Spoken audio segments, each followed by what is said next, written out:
দেশের বাইরে আমার কোনো ঠিকানা নেই, এটাই হলো আমার ঠিকানা। মানুষের উপর যে অত্যাচারগুলি করলেন, এটার ফল তো ভোগ করতেই হবে।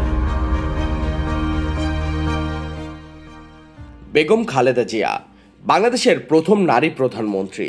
1946 সালের 15ই আগস্ট দিনাজপুর জেলায় জন্মগ্রহণ করেন বেগম খালেদা জিয়া। শিক্ষা জীবন কাটে দিনাজপুর সরকারি বালিকা উচ্চ বিদ্যালয় এবং সুরেন্দ্রনাথ কলেজে।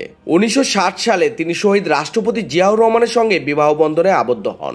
জিয়াউর রহমান রাষ্ট্রপতি হলে তিনি প্রথম নারী ফার্স্ট লেডি হিসাবে আন্তর্জাতিক অঙ্গনে বিভিন্ন রাষ্ট্রনেতার সঙ্গে সাক্ষাৎ করেন। 1981 সালে রাষ্ট্রপতি জিয়াউর রহমান নিহত হওয়ার পর খালেদা জিয়ার রাজনৈতিক জীবনের সূচনা। 1982 সালে তিনি বিএনপিতে যোগ দেন। 1983 সালে ভাইস চেয়ারম্যান এবং 1984 সালে দলের চেয়ারপারসন নির্বাচিত হন। এরপর শুরু হয় সামরিক শাসক হোসেন মোহাম্মদ এরশাদের বিরুদ্ধে দেশের সবচেয়ে বড় গণতান্ত্রিক আন্দোলনগুলোর একটি। সেই সময় তিনি 7 দলীয় জোট গঠনের অন্যতম মুখ ছিলেন এবং গণতন্ত্র পুনরুদ্ধারের সংগ্রামে নেতৃত্ব দেন। এরশাদ বিরোধী আন্দোলনে তিনি একের পর এক 7 বার গ্রেফতার হন।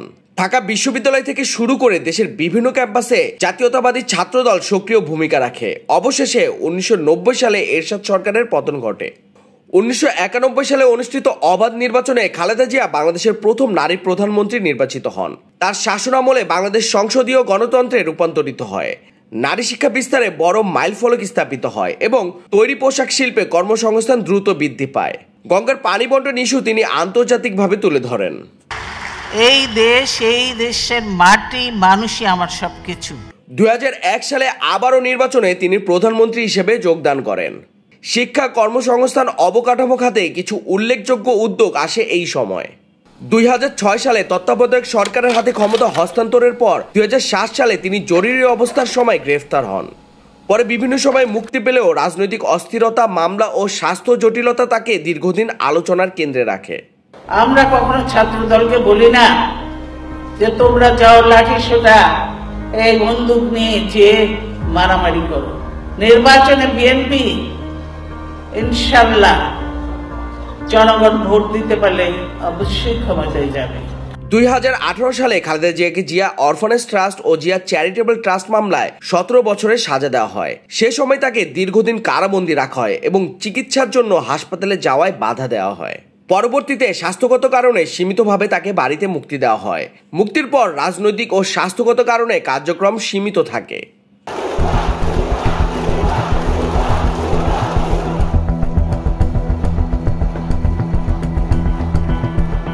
2024 সালের জুলাই মাসে দেশের বিভিন্ন স্থানে ছাত্র জনতার আন্দোলন অনুষ্ঠিত হয়।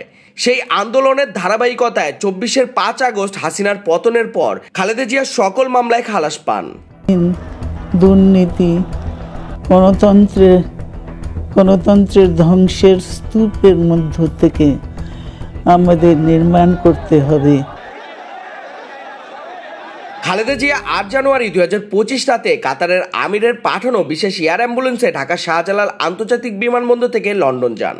সেখানে প্রথমে কিছুদিন দ্য লন্ডন ক্লিনিক হাসপাতালে ভর্তি থাকেন।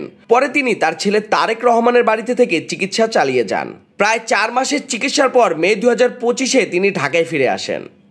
23 নভেম্বর 2025 ঢাকার এভারকেয়ার হাসপাতালে ভর্তি করা হয় তাকে। হৃদযন্ত্রের সমস্যা, ফুসফুসের সংক্রমণ, শ্বাসকষ্ট এবং দীর্ঘমেয়াদী লিভার কিডনি জটিলতা মিলিয়ে তার অবস্থা গুরুতর হয়ে ওঠে। চিকিৎসকদের মেডিকেল বোর্ড তাকে কেবিন থেকে সিসিইউতে স্থানান্তর করে। সেখানে দেশ বিদেশের বিশেষজ্ঞ ডাক্তাররা নিবিড় পর্যবেক্ষণে রেখেছেন। তার বর্তমান পরিস্থিতি স্টেবল কিন্তু উচ্চ ঝুঁকিতে। বিএনপি দলের পক্ষ থেকে তার সুস্থতার জন্য দেশবাসীর কাছে দোয়া চাওয়া হয়েছে এবং দেশের বিভিন্ন মসজিদে বিশেষ মোনাজাত অনুষ্ঠিত হচ্ছে। 1980 দশকের গণতন্ত্র আন্দোলন থেকে শুরু করে 3 বারের প্রধানমন্ত্রিত্ব, রাজনৈতিক উত্থান পতন, গ্রেফতার, মুক্তি ও দীর্ঘ চিকিৎসা, বেগম খালেদা জিয়ার জীবন বাংলাদেশের রাজনৈতিক ইতিহাসের এক গুরুত্বপূর্ণ অধ্যায়। আজ তিনি সংকটাপন্ন অবস্থায় হাসপাতালে চিকিৎসাধীন। সকলেই তার শিগগিরই সুস্থতা কামনা করছেন। আসুন আমরা তরুণদের হাত শক্তিশালী করি। ধ্বংস নয়, প্রতিশোধ নয়, প্রতিহিংসা নয়, ভালোবাসা, শান্তি ও জ্ঞান ভিত্তিক সমাজ গড়ে তুলি।